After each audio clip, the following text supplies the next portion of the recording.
Police अधिकारी द्वारा 2टी बेआईन बाली बोझी हाइबा जबत।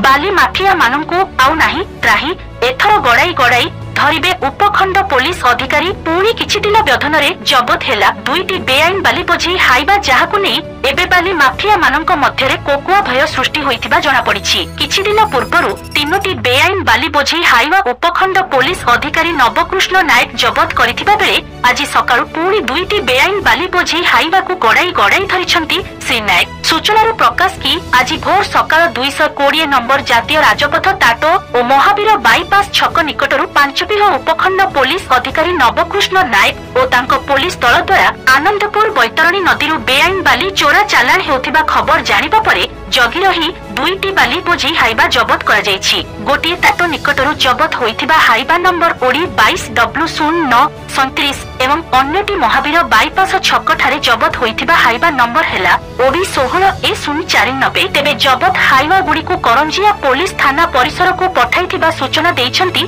श्री नायक। तेबे वर्तमान वर्षा दिन थिबारु बाली माफिया माने सक्रिय होई अत्यधिक चढ़ा दर रे बाली बिक्री करी मुनाफा कमाइबाकू उद्यम करुथिबा जोगु लोक माने चढ़ा दर रे बाली किनी हंतसंत हेउछंती। तेबे 5 उपखंड पुलिस अधिकारी श्री नायक किछि दिन मध्यरे 5टी बेआईन बाली बोझी हाइबा जबत करिबा द्वारा बाली माफियाक मध्यरे ककुआ भय सृष्टि होइथिबा जणा पड़िछि।